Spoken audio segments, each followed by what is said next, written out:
Hello and welcome to another episode of the New Meta Podcast. I'm your host today, Gideon Tolan, otherwise known as Emerald Online. Where was I? Yes, where are all my things?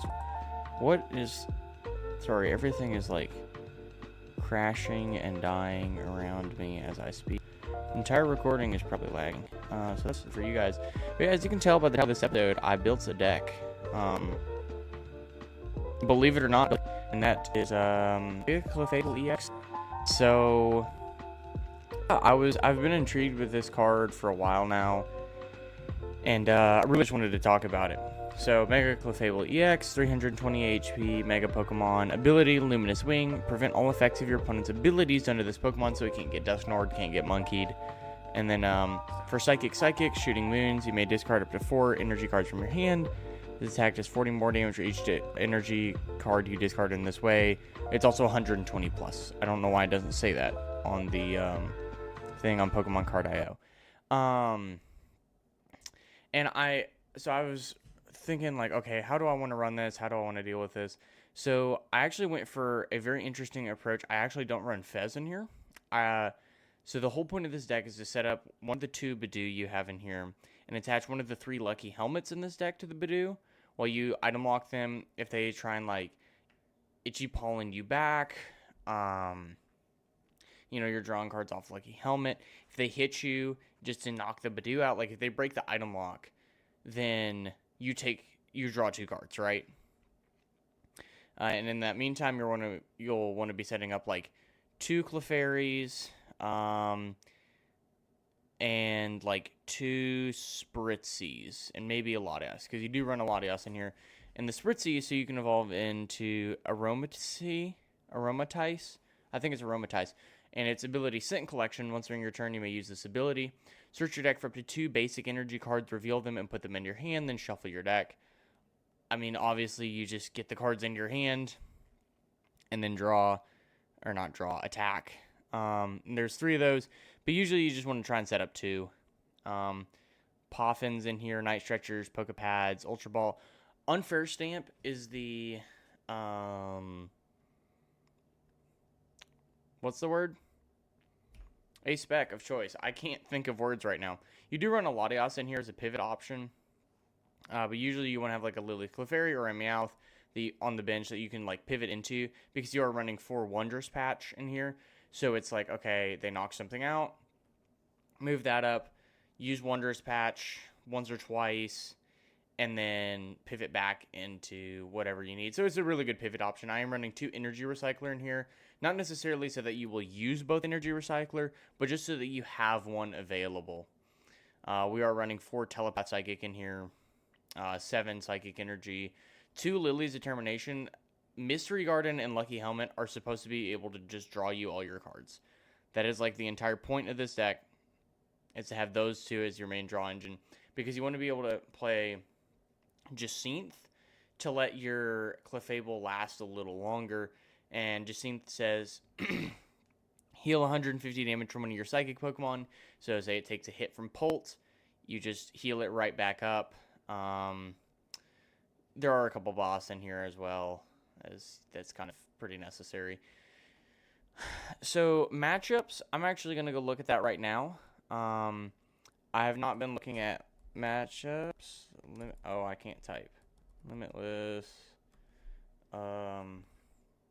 Why is it on? No, No.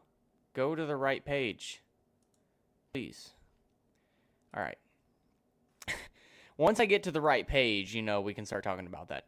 So Dragapult EX, obviously pretty good. Dragapult's like a 45-50% meta deck rate. So it's a pretty good matchup, because like you do lock them for a couple turns, get your board set up, right? And then you just swing. They swing back into you. They can't Dusknoir you. They can't Monkey Dory you, which is really good. So it's not like you have to be afraid of prize turn. Not as afraid of multi-prize turn. Now, I would say this deck maybe has with that is that Aromatize has 120 HP, but you can Jacinthe that if you would like. You can do that. The Dark EX, probably a pretty decent matchup. Actually, you're not weak to Dark. It's actually weak to steel or metal, whichever you'd like to call it. So, Crustal. Oh yeah, I forgot to mention you are running the Metronome Clafable that lets you copy your opponent's active Pokemon's attacks. So you can use that to hit through things like Crustal. You can use that to hit through a lot of different things. You can, say you're running up against like a Dragapult Dusknoir and they put like a little baby Duskull on the bench or something. You can use Clefairy, get Clefairy set up, use Clafable, and then, KO the Bolt and the Duskull on the bench. Right, guys? I'm not insane. So Crustal's actually not bad because usually you can hit through those thingies. You also, I guess you do have the Aromatice if you absolutely need to. But yeah, like into Crustal, which is not bad. Do that for a couple turns. So it's not like you completely automatically lose that matchup. It is not ideal, and you can also attack with Badoo. You really don't want to be doing that, but you can. Let's see. Slowking, probably favored for Slowking, maybe. Because they have... Well, no, okay. So they have to get Bengal to KO your Mega because Gravity Mountain won't work. So I'm not entirely sure about the Slowking, actually. I think it's a pretty decent matchup. You just go for like their 2 and 3 prizers and you should be fine. Hydrapple. Hydrapple's probably fine. Wait, is Syrup Storm... Okay, I was going to say if it was do 30 damage for each energy attached to all of your Pokemon, that'd be great because that could... Right, because that could... Like, you could use Clafable to copy that, but... Yeah.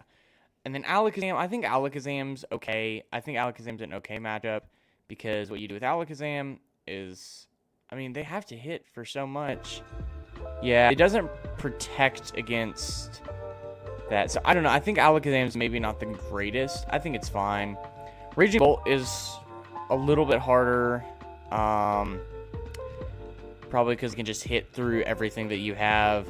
So Raging Bolt might be a little bit on the tougher side. Ogerpon Box, probably decent. A lot of these like lower, like Festival Lead.